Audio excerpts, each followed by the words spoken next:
হাল আতা আলাল ইনসানি হিনুম মিনাদ দাহরি লাম ইয়াকুন শাইআম মাযকুরা।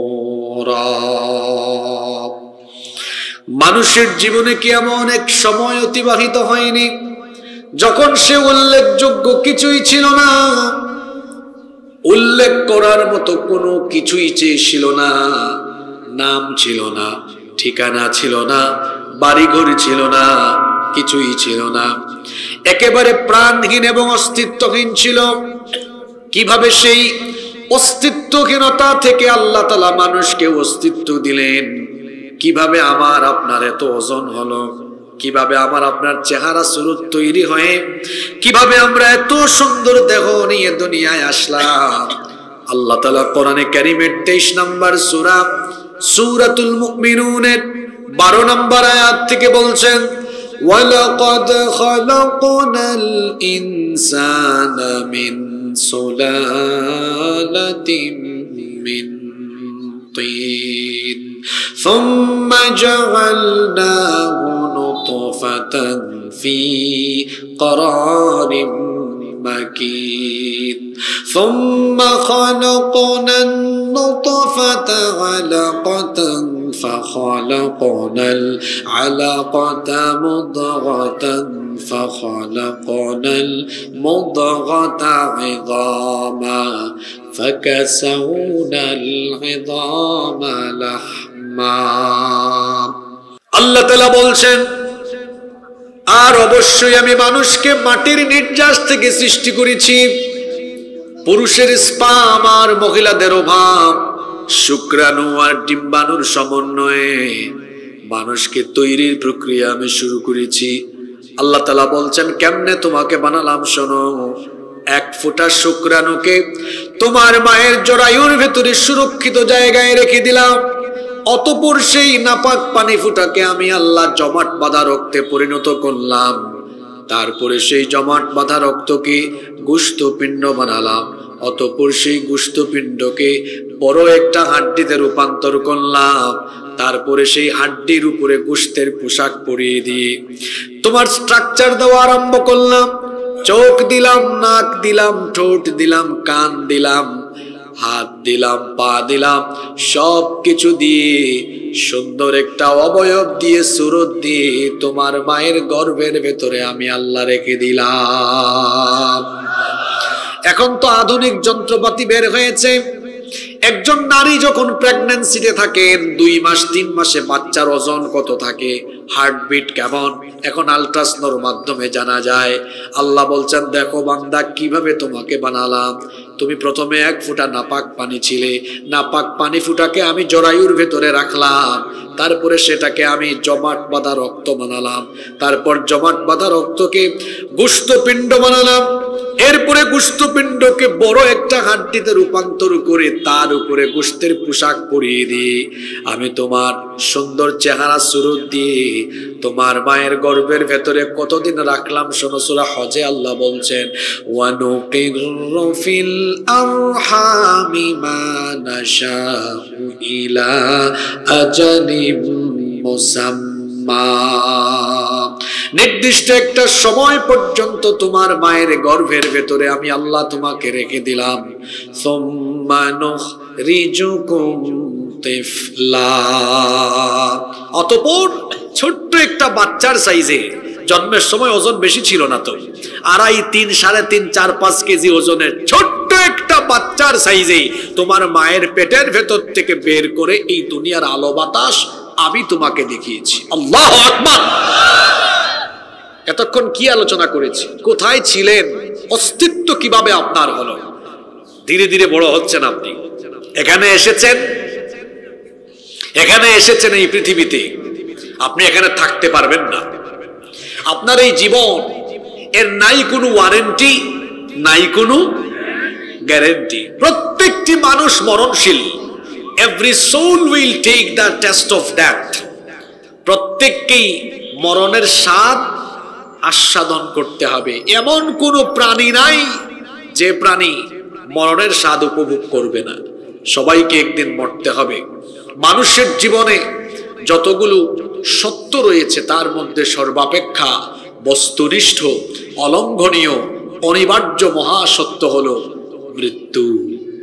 পৃথিবীতে যে কোনো ধর্মের মানুষ হোক, সে হিন্দু, বৌদ্ধ, খ্রিস্টান, ইহুদি, মুসলিম, যে কোনো ধর্ম বর্ণের মানুষ এটা সে নিশ্চিতভাবে জানে তাকে একদিন অবশ্যই মরতে হবে। আচ্ছা, এমন কোনো মানুষ আছে যে অমর হয়ে থাকবে? কেউ নাই, সবাইকে মরতেই হবে। মৃত্যু পরবর্তী জীবনকে কাফির বেঈমানরা অবিশ্বাস করে, কিন্তু মৃত্যুকে সবাই বিশ্বাস করে। আপনি মারা যাবেন, মারা যাবেনই আপনি, কেউ আপনাকে বাঁচাতে পারবে। এই মৃত্যুর 8টি বৈশিষ্ট্য রয়েছে। জোরে বলেন তো, কয়টা বৈশিষ্ট্য রয়েছে? নাম্বার 1, 1 নাম্বার, এর স্বাদ সবাই নিবে। আল্লাহ কোরআনে কারীমের এক আয়াতে নয়, 3টা সূরার 3টা আয়াতে, সূরা আলে ইমরানের 185, সূরা আম্বিয়ার 35, সূরা আনকাবুতের 57 নম্বর আয়াতে কি কথা আল্লাহ 3 বার বললেন, কুল্লু নাফসিন যায়িকাতুল মাউত। প্রত্যেককেই মরণের স্বাদ আস্বাদন করতে হবে। কবি বলছেন, আল মাউতু কাসুন কুল্লু নাসিন শারিবুন ওয়াল কবরু বাইতুন ওয়াল কবরু বাইতুন কুল্লু নাসিন দাখিলুন। একজন আরব কবি কবিতা লিখেছেন, মৌত হচ্ছে এমন এক পেয়ালা যে পেয়ালা থেকে সবাই পান করবে, আর কবর এটা এমন এক জগৎ যেখানে সবাই প্রবেশ করবে, কেউ এখান থেকে রেহাই পাবে না। নাম্বার 2, মৃত্যুর 2 নম্বর বৈশিষ্ট্য হলো no one can escape from death। মৃত্যু থেকে কেউ পালিয়ে বাঁচতে পারবে। আপনার নামে পঞ্চগড় থানায় মামলা হয়েছে, পুলিশ আপনাকে গ্রেফতার করার জন্য ফোর্স নিয়ে আপনার বাড়ির উদ্দেশ্যে রওনা করলো। আপনার কোনো বন্ধু বা আত্মীয় স্বজন আপনাকে বলল, ভাই আপনাকে ধরার জন্য পুলিশ আসতেছে, তাড়াতাড়ি পালায়া যান। আপনি পুলিশ আসার খবর শুনে আপনি যদি আপনার গ্রাম ছেড়ে অন্য এলাকায় পালিয়ে চলে যান, হয়তো আপনি পুলিশের গ্রেফতার এড়িয়ে লুকিয়ে লুকিয়ে নিজেকে সেফ করে রাখতে পারবেন। কিন্তু মৌত হলো এমন এক জিনিস, এটা যার জন্য নির্ধারিত হয়ে যাবে, মৌতের বিষয়টি ফয়সালা হয়ে যাওয়ার পরে দুনিয়ার কেউ আপনাকে বাঁচাতে পারবে না। পারবে? এজন্য আল্লাহ তাআলা বলছেন, আইনামা তাকুনু ইউদরিকুমুল মাউত ওয়ালাউ কুনতুম ফি বুরুজিম মুশাইয়াদা। যেখানেই তোমরা থাকো না কেন, মৃত্যু থেকে বাঁচার জন্য যদি উঁচু কোনো টিলায় গিয়ে অবস্থান নাও, মৃত্যু সেখানে তোমাদেরকে ধরবেই ধরবে, মৃত্যু থেকে তুমি বাঁচতে পারবে না। অন্য আয়াতে আল্লাহ তাআলা বলছেন, কুল ইন্নাল মাউতাল্লাযী তাফিরুনা মিনহু ফাইন্নাহু মুলাকীকুম সুম্মা তুরাদ্দুনা ইলা আলিমিল গায়বি ওয়াশ শাহাদাতি ফায়ুনাব্বিউকুম বিমা কুনতুম তা'মালুন। আল্লাহ তাআলা বলছেন, ও নবী আপনি বলে দিন যে মৃত্যু থেকে তোমরা পালিয়ে বেড়াও, সে মৃত্যু তোমাদেরকে ধরবেই ধরবে, মৃত্যু থেকে তোমরা পালিয়ে বাঁচতে পারবে না, মৃত্যু আসবেই আসবে, এখান থেকে রেহাই পাওয়ার কোনো সুযোগ। নাম্বার 3, মৃত্যুর 3 নম্বর বৈশিষ্ট্য হচ্ছে no one can live from death foe। মৃত্যুর ভয়ঙ্কর থাবা থেকে কেউ তাকে সেভ করতে পারবে না। পৃথিবীতে নবী রাসূলরাও মৃত্যু থেকে রেহাই পান নাই। আপনারা একজন নবীর কথা জানেন, মুসা আলাইহিস সালাম। তিনি অত্যন্ত রাগী একজন নবী ছিলেন, খুব বেশি রাগ ছিল। ফেরাউনের বংশের এক লোককে একটা থাপ্পড় দিয়ে তিনি দুনিয়া থেকে বিদায় করে দিয়েছেন। আল্লাহু আকবার। তিনি যখন রাগ করতেন তার চুল পাগড়ি ভেদ করে দাঁড়িয়ে যেত। সুবহানাল্লাহ। মুসা আলাইহিস সালামের যখন মৃত্যুর সময় চলে এসেছে, তখন মালাকুল মউত তার কাছে আসলেন। কে আসছেন? মালাকুল। আমাদের দেশে মৃত্যুর ফেরেশতাকে অনেকে আজরাইল ডাকে। আজরাইল নামে কোনো ফেরেশতা নাই। আজরাইল নামে কোনো ফেরেশতা। তা আপনারা বলবেন হুজুর এতকাল যে শুনলাম এটা কি ভুল শুনলাম? আজরাইল এই শব্দটি এসেছে ইসরাইলি রিওয়ায়াত থেকে, ইসরাইলি বর্ণনা, অর্থাৎ বনি ইসরাইল থেকে যে বর্ণনা এসেছে, বনি ইসরাইলের কিতাবাদি বা পণ্ডিতদের থেকে যে বর্ণনা এসেছে, এগুলোর ব্যাপারে আহলুস সুন্নাহ ওয়াল জামাআতের আকীদা হলো যে তাদের কথাবার্তা যদি কোরআন হাদিসের সাথে সামঞ্জস্যপূর্ণ হয় সেগুলো গ্রহণ করা যাবে, আর যেগুলো কোরআন হাদিসের সাথে সামঞ্জস্যপূর্ণ নয় সেগুলো গ্রহণ করা যাবে না। কোরআনে হাদিসে মৃত্যুর ফেরেশতার নাম বলা হয়েছে মালাকুল। জোরে বলেন মালাকুল। যেমন কোরআনে কারীমের 32 নম্বর সূরা, সূরা সাজদা এর 11 নম্বর আয়াত আল্লাহ বলছেন, কুল ইয়াতাওয়াফফাকুম মালাকুল মাউতিল্লাযী ওয়াক্কিলা বিকুম সুম্মা ইলা রাব্বিকুম তুরজাউন। আল্লাহ তাআলা বলছেন, নবী আপনি বলুন যে ফেরেশতা তোমাদের জান হরণ করবে সেই ফেরেশতা হচ্ছে মালাকুল। তো বলছিলাম মুসা আলাইহিস সালামের কাছে মালাকুল মউত আসলেন। এই হাদিসটি বুখারী শরীফে এসেছে। মুসা আলাইহিস সালাম তাকে জিজ্ঞেস করলেন তুমি কে? সে বলল আমি মালাকুল মউত। কয় তাই? কেন এসেছো? আমি কেন আসি আপনি জানেন না? আমি যার কাছে আসি তার জান কবজ করে ফেলি। মুসা আলাইহিস সালাম বললেন আসো, আমার জান কবজ করো, কাছে আসো। ফালাম্মা জাআহু সাক্কাহু, যখন মালাকুল মউত মুসা আলাইহিস সালামের কাছে এসেছে তিনি তার চোখের উপর একটা থাপ্পড় বসায় দিলেন। আল্লাহু আকবার। এক থাপ্পড় খেয়ে মালাকুল মউত আল্লাহর কাছে গিয়েছে, গিয়ে বলেছে আরসালতানি ইলা আবদিন লা ইউরিদুল মাউত। আল্লাহ আপনি আমাকে এমন একজনের কাছে পাঠিয়েছেন উনি মৃত্যু চায় না। আল্লাহ বললেন মালাকুল মউত তুমি আবার ফিরে যাও, ফিরে গিয়ে আমার নবী মূসাকে জিজ্ঞেস করো তিনি কি আরো হায়াত চান নাকি। যদি হায়াত চান তিনি যেন একটা ষাঁড়ের পিঠের উপরে, ষাঁড় চেনেন তো আপনারা, আঞ্চলিক ভাষায় এলাকায় কি বলেন আপনারা? ষাঁড়কে কি বলেন? দেখা গরু, দেহা, আরিয়া। আচ্ছা, তো একটা আরিয়া গরুর পিঠের উপর হাত রাখেন, আপনি আপনার হাত দিয়ে যতগুলা লোম ঢাকতে পারবেন প্রতিটা লোমের বিনিময়ে আল্লাহ 1 বছর করে হায়াত বাড়ায় দিবেন। মুসা আলাইহিস সালাম তিনি এবার মালাকুল মউতকে জিজ্ঞেস করলেন বুঝলাম আমার হায়াত বাড়িয়ে দেওয়া হবে, ওই হায়াত যখন শেষ হবে তখন কি হবে? ফেরেশতা বললেন তখন আপনাকে মরতে হবে, মরণ থেকে রেহাই পাওয়া। এই ঘটনাটা কেন বললাম? আল্লাহর পয়গম্বরেরাও মৃত্যু থেকে রেহাই। পৃথিবীর প্রথম মানুষের নাম কি?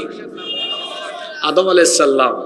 তাকে আল্লাহ তাআলা বানালেন, বানানোর পরে আল্লাহ বললেন উমরুকা আলফা সানা, উমরুকা আলফা সানা, তোমাকে 1000 বছর হায়াত দিলাম। সুবহানাল্লাহ পড়বেন না? কত বছর? 1000 বছর। এরপরে আল্লাহ তাআলা আদম আলাইহিস সালামকে বানানোর পরে, শুনতেছেন আপনারা, আল্লাহ আদম আলাইহিস সালামের পৃষ্ঠদেশে তার কুদরতি হাত দিয়ে কিয়ামত পর্যন্ত আদম আলাইহিস সালামের যত সন্তান আসবে সবার রূহকে আদম আলাইহিস সালামের সামনে একত্রিত করলেন। আল্লাহু আকবার। জনগণ দিয়ে হয় জনসভা, আর রূহ দিয়ে হয় রূহ সভা। সেই দিন একটা রূহ সভা হয়েছিল, সেখানে আমি ছিলাম, আপনারাও ছিলেন। আল্লাহ আপনাদেরকে একটা প্রশ্ন করেছিলেন, আলাস্তু বিরাব্বিকুম, আমি কি তোমাদের রব নই? আপনারা সেদিন বলেছিলেন বালা, অবশ্যই আপনি আমাদের রব। সুবহানাল্লাহ। আল্লাহ তাআলা আদম আলাইহিস সালামকে বললেন হাউলাই আবনাউক, এরা সবাই তোমার সন্তান, সব তোমার বংশধর। আদম আলাইহিস সালাম খুশি হয়ে গেলেন, আমার এত ছেলে মেয়ে হবে। আল্লাহ বললেন হ্যাঁ। হঠাৎ করে একটা রূহের দিকে নজর গেল, বলেন এই যে এতগুলো রূহের মধ্যে একটা রূহ দেখা যায়, এত সুন্দর ফুটফুটে, এটা কে? আল্লাহ বললেন হাদা ইবনুকা দাউদ, এটা তোমার ছেলে দাউদ আলাইহিস সালাম। আল্লাহ বললেন তোমার ছেলে দাউদকে আমি নবুয়ত দিব, নবীও বানাবো। সুবহানাল্লাহ পড়বেন না? আদম আলাইহিস সালাম খুশি হয়ে বললেন তা আমার ছেলে দাউদকে আপনি কত বছর হায়াত দিয়েছেন? আল্লাহ বললেন 40 সানা, 40 বছর। কত বছর? আদম আলাইহিস 60 সানা, 60 বছর। কত বছর? 60 বছর। আদম আলাইহিস সালাম বললেন আমাকে আপনি 1000 বছর হায়াত দিলেন, আর আমার ছেলে দাউদকে মাত্র 60 বছর হায়াত দিলেন, এটা কোনো কাজ হইল? আমার ছেলে দাউদকে আপনি হায়াত বাড়ায় দেন, প্রয়োজনে আমার হায়াত থেকে 40 বছর কেটে আমার ছেলে দাউদকে আরো 40 বছর বাড়ায় দেন। সুবহানাল্লাহ। আল্লাহ আদম আলাইহিস সালামের এই আবেদন কবুল করলেন। এখন উনার বয়স, দাউদ আলাইহিস সালামের বয়স ছিল 60, যুক্ত করা হইলো আরো 40, হইলো কত? আর আদম আলাইহিস সালামের বয়স থেকে মাইনাস হইলো কত বছর? 40। তো 1000 থেকে 40 গেলে থাকে কত? আদম আলাইহিস সালাম দুনিয়াতে আসার পরে 960 বছর পরে মালাকুল মউত হাজির।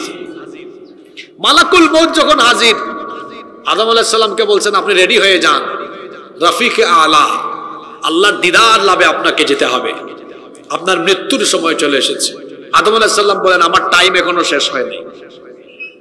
ফেরেশতা বললেন মানে? এখনো 960 হয়েছে, আমার তো 1000 বছরের হায়াত আছে।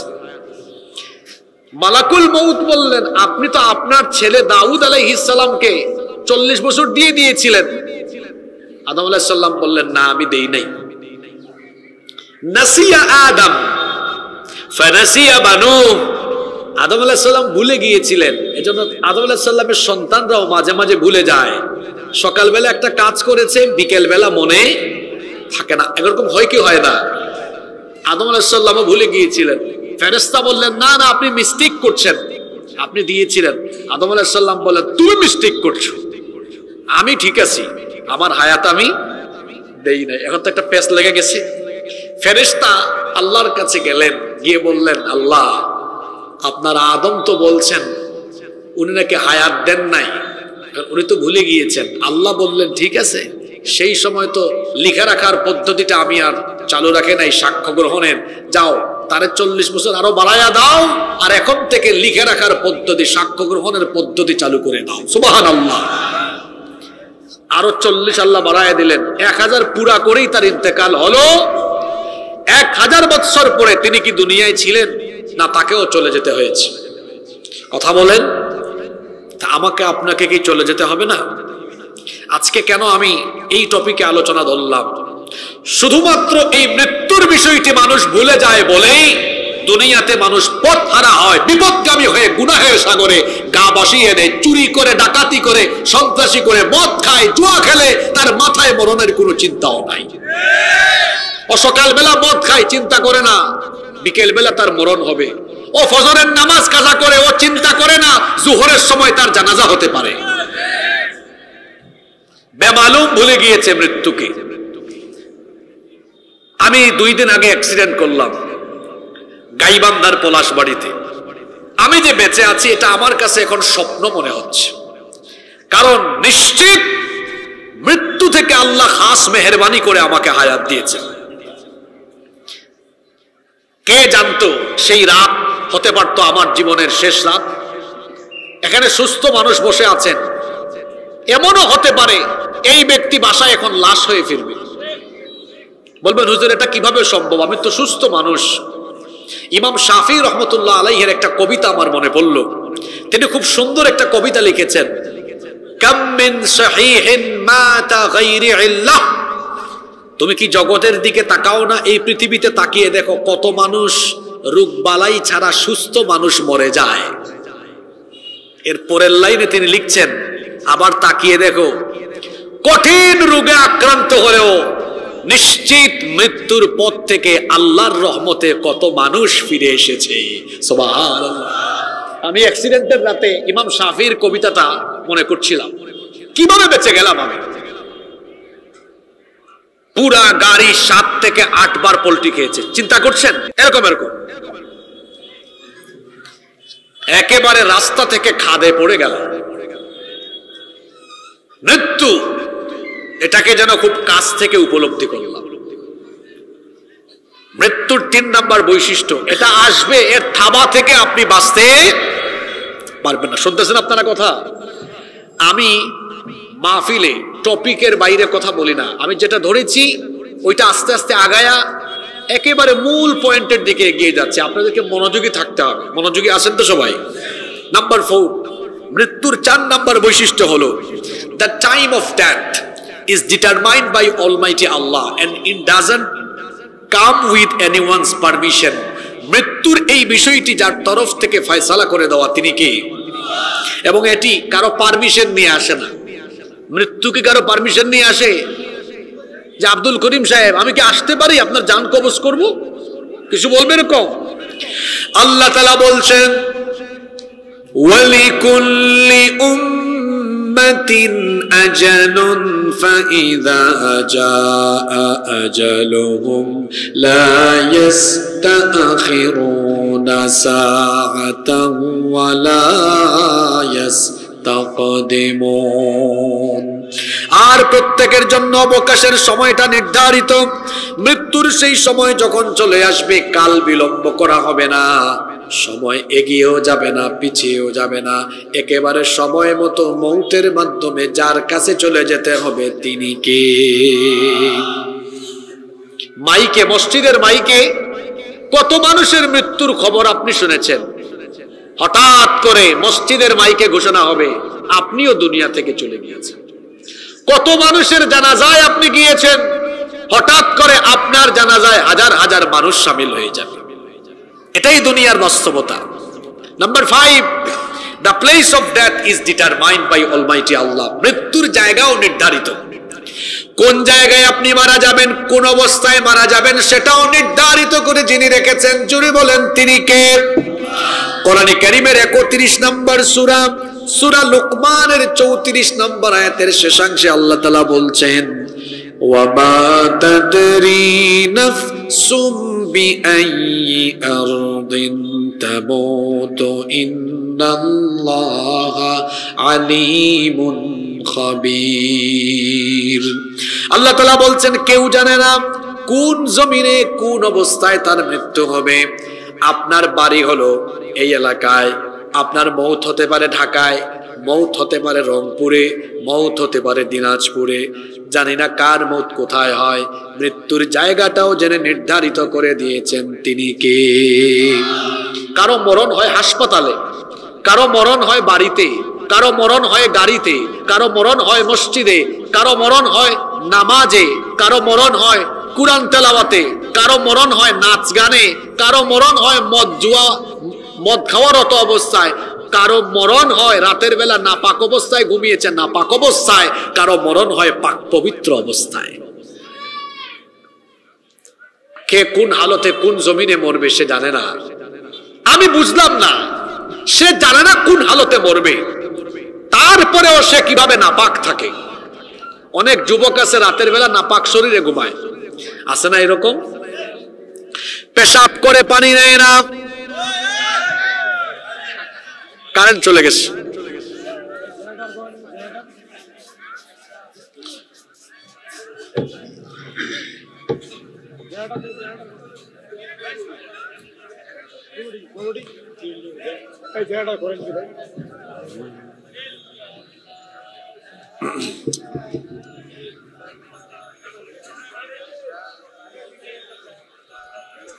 আমার দিকে তাকান যুবক ভাইরা, তাকান। আজকে ফজরের নামাজ, জোহরের নামাজ কাজা হইছে, এরকম বহু মানুষ এখানে আছে না নাই? ও নামাজ পড়ে নাই কেন জানেন? আমার দিকে তাকান, ও নামাজ পড়ে নাই কেন জানেন? ও জানেও না যে মৃত্যুর পরেই আল্লাহর সামনে তাকে জবাবদিহি করতে হবে। এটা জানে, হয়তো উপলব্ধি করতে পারে না। বলেন তো দেখি, মৃত্যুর পরে কিয়ামতের মাঠে আল্লাহর সামনে বান্দাকে প্রথম যে আমলের ব্যাপারে জবাবদিহি করতে হবে, সে আমল কি? জোরে বলেন, সে আমল কি? চিন্তা করেন তো, ফজর কাজা করে ঘুমিয়ে আছে। কেমন করে ঘুমাও তুমি, কেমন করে ঘুমাও তুমি, ফজর করে কাজা, এমন তো হতে পারে জোহরে জানাজা। কি বুঝলেন? জোহরের নামাজটা কাজা করে দিলেন, আসরের আজান আপনার কান শুনবে, গ্যারান্টি আছে? রাতের বেলা গার্লফ্রেন্ডের সাথে কথা বলে নাপাক শরীরে ঘুমালেন, সকালে যে ঘুম থেকে উঠলেন উঠবেন এর কোনো নিশ্চয়তা আছে? কোন নিশ্চয়তা নাই। তো কিসের ফুটানি করেন আপনি? কিসের ফুটানি বলেন? আমার মতো কত বক্তা স্টেজে মরে গেছে, আপনাদের মতো কত শ্রোতা প্যান্ডেলে মরে গেছে, বাড়ি যেতে পারে না। ইয়ার আছে না নাই? মৃত্যুর প্লেস, স্থান, এটা কোথায় কার মৃত্যু আমরা জানি না। এটা জানেন কে? নাম্বার 6, 6 নম্বর, যেখানে যার মৃত্যু হবে ওই জায়গায় আল্লাহ তার একটা প্রয়োজন সৃষ্টি করে দেন। সুনানে তিরমিজির হাদিস, আল্লাহর নবী বলেছেন, ইযা কাদাল্লাহু লিআবদিন আন ইয়ামুতা বিআরদিন জাআলা লাহু ইলাইহা হাজা, যখন কোন ব্যক্তির জন্য আল্লাহ মৃত্যুর ফয়সালা ঠিক করে দেন, তখন ওই জমিনে মৃত্যুর ওই জায়গায় তার প্রয়োজন যিনি তৈরি করে দেন তিনি কে? মনে করেন আপনার মৃত্যু হবে রংপুর হাসপাতালে, পঞ্চগড় হাসপাতালে, তো মৃত্যুর আগ মুহূর্তে এমন একটা রোগ আল্লাহ দিবেন, দৌড়ে দৌড়ে হাসপাতালে যাওয়া লাগবে, কারণ ওই হাসপাতালের মধ্যে আপনার মৃত্যু নির্ধারণ করে রেখেছেন কে? নাম্বার 7, 7 নম্বর হলো, আল্লাহর হুকুম ছাড়া কখনো কারো মৃত্যু হয় না। যদি আল্লাহর হুকুম না থাকে আর ওই ব্যক্তিকে যদি সবাই কেটে টুকরা টুকরা করেও ফেলে, সবাই যদি তাকে মারতেও চায়, তাকে মারতে পারবে না, কারণ মৃত্যুর ফয়সালা হয় নাই যার তরফ থেকে, তিনি কে?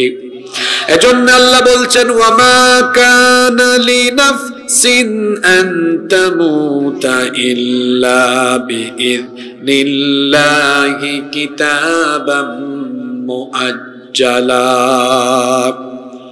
আল্লাহ তাআলা বলছেন, আল্লাহর অনুমতি ছাড়া কোন প্রাণীর মৃত্যু হয় না। আল্লাহর যদি ফয়সালা না থাকে, কোন মানুষকে যদি মৃত্যুদণ্ড দেওয়া হয়, মৃত্যুর আদেশ ফরমান যদি জারি করে দেওয়া হয়, তারপরেও তাকে মারা যাবে না, কারণ মৃত্যুর ফয়সালা জমিনে হয় না, মৃত্যুর ফয়সালা আসমানে হয়। মৃত্যুর ফয়সালা যিনি করেন তিনি কে? এটাও একটা পাওয়ারফুল আয়াত। কিরকম? কেউ আমাকে বলল, আপনি সত্য কথা বললে আপনাকে মেরে ফেলবে, এইটা করবে ওইটা করবে। আরে আমার যদি মৃত্যুর ফয়সালাই না থাকে, কোন বাপের বেটা আছে আমাকে মেরে ফেলবে?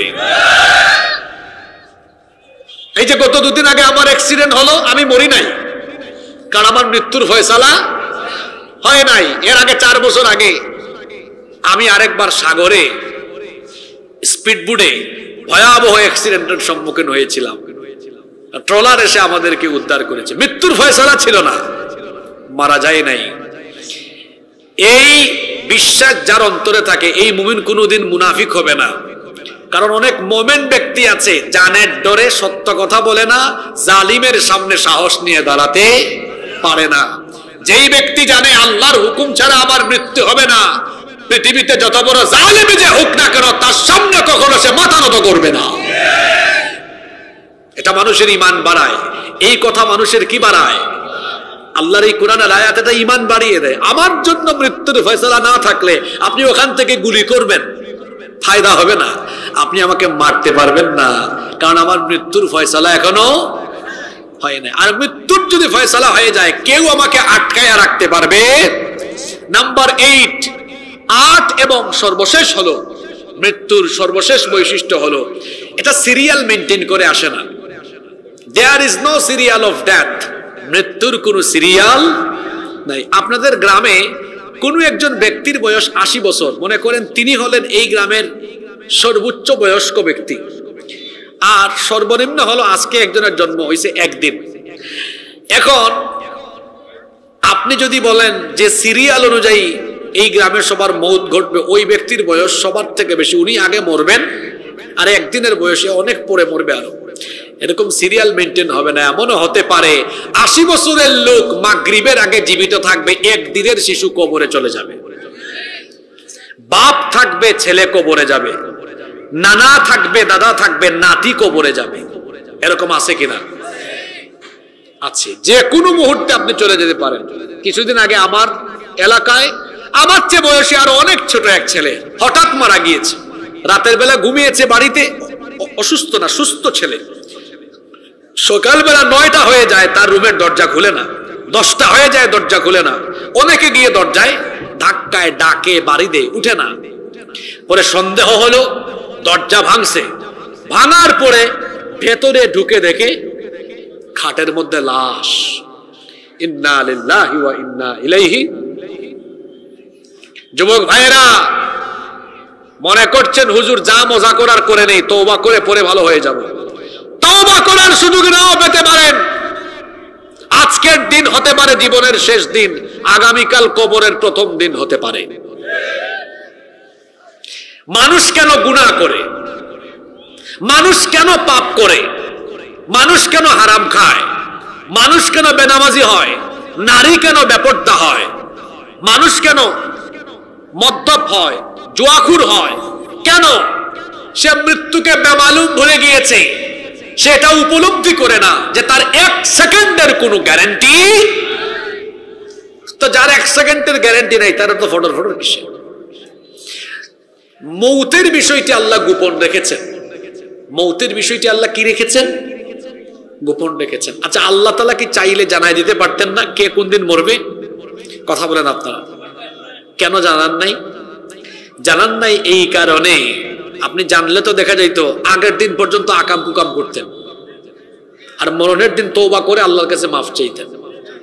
মৃত্যুর বিষয়টি আল্লাহ এজন্য জানান নাই যাতে মৃত্যুর বিষয়টি মাথায় রেখে আপনি সৎ পথে, ভালো পথে, আল্লাহর পথে চলেন। সুবহানাল্লাহ। মৃত্যু আসবে, এটা আসবে, এটা আসবে, এটা আপনার পিছনে তারা করছে আপনাকে। কি করে? আপনি আল্লাহর সাথে নাফরমানি করেন। মৃত্যু আপনার পেছনে, কবর আপনার সামনে। জিজ্ঞেস করলাম বাড়ি কোথায়? কয় ওই যে 3 তলা, এটা আমার বাড়ি। এটা আপনার বাড়ি নয়, কবর আপনার আসল বাড়ি। এটা আপনার বাড়ি নয়। আপনি মৃত্যুকে ভুলে গিয়ে 3 তলা 4 তলা বাড়ি করতে গিয়ে অন্যায় পথে, অবৈধ পথে উপার্জন করছেন। কার জন্য কি করছেন? আপনার মরণের পরে আপনার বংশের মানুষ আপনার নামও মনে রাখবে না। কথাটা কি শুনছেন? এই পিছনে কয়েকজন যুবক ভাইয়েরা অমনোযোগী, শুনেন কি বলছি কথাটা। আপনার মৃত্যুর পরে আপনার নাম ও পরবর্তী জেনারেশন মনে। বাস্তব উদাহরণ দেই, কে বলতে পারবেন এখানে? আপনার দাদার দাদার দাদার দাদার বাপের নাম বলেন। হ্যাঁ, দাদার বাপের নাম অনেকে। আপনার দাদার বাপ পৃথিবীতে বড় জোর 150 বছর আগে ছিল বা 200 বছর আগে। এই উদাহরণটা কেন দিলাম? 200 বছরের ব্যবধানে পরবর্তী প্রজন্ম তার নাম পর্যন্ত ভুলে গিয়েছে। এই হলো দুনিয়া। এই মৃত্যু আসবে। মৃত্যুর মধ্যে 3 রকমের যন্ত্রণা আছে। কথা বুঝে থাকলে বলেন, মৃত্যুর মধ্যে কয় রকমের যন্ত্রণা আছে? এই কথা শোনেন। পাপীদের মৃত্যু একরকম হবে, নেককারদের মৃত্যু আরেক রকম হবে, আর যারা আল্লাহর পথে শহীদ হয় শহীদদের মৃত্যু আরেক রকম হবে। কয় রকম মৃত্যুর কথা বললাম?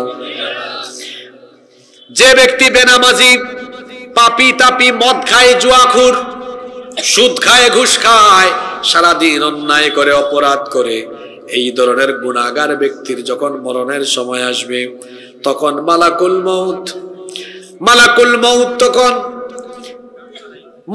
মউত তখন জাহান্নামের কিছু ফেরেশতাদেরকে সাথে নিয়ে ওই ব্যক্তির কাছে আগমন করবেন।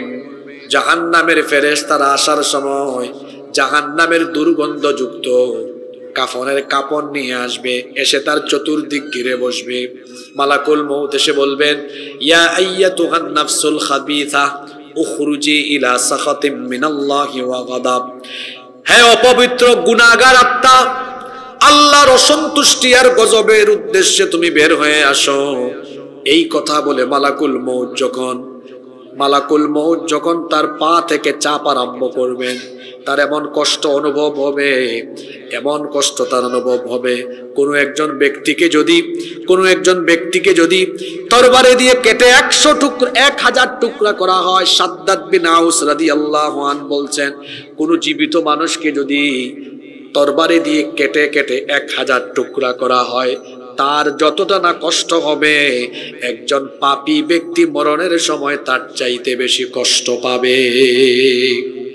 আরেকজন সাহাবী আনাস ইবনে মালিক রাদিয়াল্লাহু আনহু তিনি বলছেন, একজন জীবিত মানুষকে উত্তপ্ত গরম পানির কড়াইয়ের মধ্যে ফেলে দিলে, ওই জীবন্ত মানুষ উত্তপ্ত তেলের কড়াইয়ে ফেলে দিলে সে যেমন যতটা কষ্ট পাবে, একজন পাপী মরণের সময় তার চাইতে আরো বহুগুণ বেশি কষ্ট পাবে। বুঝতেছেন কথা? ফেরেশতা এসে যখন পায়ের কাছে চাপ মারবে, রূহ গিয়ে চামড়ার নিচে লুকাবে। ফেরেশতা যখন ওখানেও চাপ মারবে, রূহ গিয়ে লোমের নিচে লুকাবে। চাপতে আঘাত দিয়ে কষ্ট দিয়ে এই লোকটার মরণ হবে। কত মানুষ দেখবেন মরণের সময় কত জোরে চিৎকার করে হাজারি করে যন্ত্রণায় কাতর হয়ে যায়। এইরকম করে তাকে কষ্ট দিয়ে একটা প্রাণীকে যদি কেউ উল্টা দিক থেকে তার চামড়া ছিলে ফেলে, তাকে যদি জীবিত অবস্থায় তার চামড়া শরীর থেকে উঠায়, তার যতটা কষ্ট হবে এর চাইতে আরো বেশি কষ্ট পাপী ব্যক্তির মরণের সময় হবে। এই লোকটার মৃত্যুর পরে তার আত্মাকে, রূহকে জাহান্নামের ফেরেশতারা দুর্গন্ধযুক্ত সেই কাফনের কাপড়ে মুড়িয়ে যখন রওনা করবে, প্রথম আসমানে যাওয়ার পরে অনুমতি চাওয়া হবে, বলা হবে আসমানের দরজা খুলে দাও। আসমানের ফেরেশতারা বলবে, কোন নাফরমানের রূহ নিয়ে এসেছো, তার এই রূহ থেকে এত দুর্গন্ধ ছড়ায় কেন? ফেরেশতারা পরিচয় করিয়ে দিবে, সে হচ্ছে পঞ্চগড়ের লাখেরাজের অমুক নাফরমান, এই জুয়াখুর, এই মদ্যপ, এই বেনামাজি, এই গুনাহগারের আত্মা। ফেরেশতা বলবে, তার রূহকে উপরের দিকে উঠানোর কোনো হুকুম আল্লাহর তরফ থেকে নাই, তাকে উপরের দিকে উঠানো যাবে না। কোন রিওয়ায়াতে এসেছে, তখন তার রূহকে এমন জোরে আঘাত করা হবে 70,000 গজ নিচে সিজ্জিনের মধ্যে গিয়ে তার রূহ পতিত হবে। নাউজুবিল্লাহ। তাদের ব্যাপারে বলা হয়েছে কোরআনে, লা তুফাত্তাহু লাহুম আবওয়াবুস সামাই ওয়া লা ইয়াদখুলুনাল জান্নাতা হাত্তা ইয়ালিজাল জামালু ফি সামিল খিয়াত। তাদের জন্য আসমানের দরজা খোলা হবে না। সুইয়ের ছিদ্র দিয়ে যেমন হাতি প্রবেশ করা অসম্ভব, ঠিক তেমনি ভাবে এই নাফরমান ব্যক্তিদেরকেও আল্লাহর জান্নাতে প্রবেশ করা অসম্ভব। এইভাবে করে পাপী তাপী গুনাহগারদের রূহ কষ্ট দিয়ে বের করা হবে। আর তার বিপরীতে যখন নেককার ব্যক্তি, নামাজি মানুষ, ভালো মানুষ, হারাম খায় না হালাল খায়, সৎ পথে চলে, ভালো পথে চলে, এই রকম নেককার ব্যক্তিদের কাছে যখন মালাকুল মউত আসবেন, আসার সময় জান্নাতি সুন্দর চেহারা বিশিষ্ট জান্নাতের ফেরেশতাদেরকে নিয়ে আগমন করবেন। ফেরেশতারা চতুর্দিকে ঘিরে বসবে। মালাকুল মউত এসে বলবেন, ইয়া আইয়াতুহান নাফসুত তাইয়্যিবা উখরুজি ইলা মাগফিরাতিম মিনাল্লাহি ওয়া রিদওয়ান। মালাকুল মউত এসে আগে ওই নেককার ব্যক্তিকে সালাম দিবেন। সুবহানাল্লাহ পড়েন। বদকারকে সালাম দেয় নাই, আর নেককারকে। এই কথা আল্লাহ কোরআনে কারিমেও বলেছেন, রব্বুল আলামিন কোরআনে কারীমের 16 নম্বর সূরা সূরাতুন নাহলের 32 নম্বর আয়াতে বলছেন, আল্লাযীনা তাতাওয়াফাহুমুল মালাইকাতু তাইয়্যিবিনা ইয়াকুলুনা সালামুন আলাইকুম উদখুলুল জান্নাতা বিমা কুনতুম তা'মালুন। আল্লাহ তাআলা বলছেন, পবিত্র থাকা অবস্থায় যাদের মৃত্যু আসবে, ফেরেশতারা এসে তাদেরকে বলবে, সালামুন আলাইকুম, তোমাদের উপর সালাম, উদখুলুল জান্নাতা বিমা কুনতুম তা'মালুন, তোমরা দুনিয়াতে যে সৎ কাজ করেছো তার বিনিময়ে তোমরা আল্লাহর জান্নাতে প্রবেশের প্রস্তুতি গ্রহণ করো। ফেরেশতা এসে বলবে, ইয়া আইয়াতুহান নাফসুত তাইয়্যিবা, হে পবিত্র আত্মা, উখরুজি ইলা মাগফিরাতিম মিনাল্লাহি ওয়া রিদওয়ান, আল্লাহর ক্ষমা আর সন্তুষ্টির উদ্দেশ্যে জান্নাতের দিকে বের হয়ে আসো। হাদিসে এসেছে, আল্লাহর নবী বলেছেন, পানির কলসি থেকে, পানির পাত্র থেকে পানি ঢাললে পানি যেমন সহজ করে বের হয়ে চলে আসে, ঠিক তেমনি ভাবে এই নেককার ব্যক্তির দেহ থেকে তার রূহ, তার আত্মা এমনি সহজ ভাবে বের হয়ে আসবে। সুবহানাল্লাহ পড়বেন না? এক অমনোযোগী জায়গায় বসলাম, আপনারা মনোযোগ এদিকে দেন কিছুক্ষণ, ওইদিকে দেন কিছুক্ষণ, বাবাজিরা এদিকে তাকান, এইভাবে মাহফিল হয় না। আর এদিকে মানুষ কিছু ঘোরাফেরা করে, পাশে বাজার বসিয়েছে, প্রথম বছর করছেন, আগামী বছর থেকে এগুলা মাথায় রাখবেন, একটা দোকানও এলাকায় বসতে দিয়েন না। ফেরেশতারা সালাম দিবে, সালাম দেওয়ার পরে বলবে, আল্লাহর ক্ষমার দিকে, জান্নাতের দিকে বের হয়ে আসো। তখন তাদের জান এত সহজ করে না হবে, এই মানুষগুলোর কষ্ট কম হবে। আল্লাহর নবী বলেছেন, এই মানুষগুলো মরণের সময় কষ্ট এই জন্য কম পাবে, কারণ তাদের চোখের সামনে জান্নাতের দৃশ্য তুলে ধরা হবে। ফেরেশতারা এসে তাদেরকে জান্নাতের সুসংবাদ শোনাবে।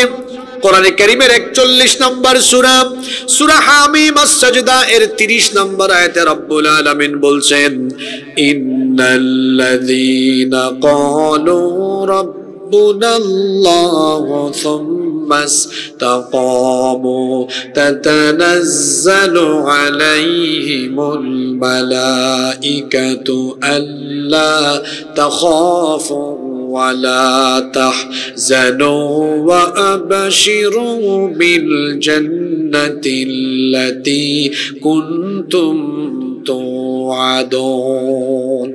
আল্লাহ তাআলা বলছেন, নিশ্চয়ই যারা বলে আল্লাহ আমাদের রব, আর এর উপরে যেটা দৃঢ় থাকে, অবিচল থাকে, ফেরেশতারা তাদের মৃত্যুর সময় এসে তাদেরকে সুসংবাদ শোনায়, বলে, আল্লাহ তাখাফু ওয়ালা তাহজানু, আল্লাহর বান্দা তোমার জন্য কোনো ভয় নাই, তোমার জন্য কোনো টেনশন নাই, ওয়া আবশিরু বিল জান্নাহ, জান্নাতের সুসংবাদ গ্রহণ করো, আল্লাতী কুনতুম তুআদুন, যার ওয়াদা তোমাদেরকে করা হয়েছে। যখন তাদেরকে জান্নাতের সুসংবাদ শোনানো হবে আর জান্নাতের দৃশ্য দেখানো হবে, একজন শিশু ক্ষুধার্ত হলে পরে সে যখন কান্না করে, কান্নার পরে তার মা এসে তাকে যখন বুকের দুধ পান করায়, সে যেমন বুকের দুধ পান করতে করতে আরাম করে ঘুমিয়ে যায়, নেককার ব্যক্তির সামনে যখন মরণের সময় ফেরেশতারা আল্লাহর জান্নাতের দৃশ্য তুলে ধরবে, নেককার ব্যক্তিও জান্নাতের দৃশ্য দেখতে দেখতে আরাম করে চিরতরে ঘুমিয়ে যাবে।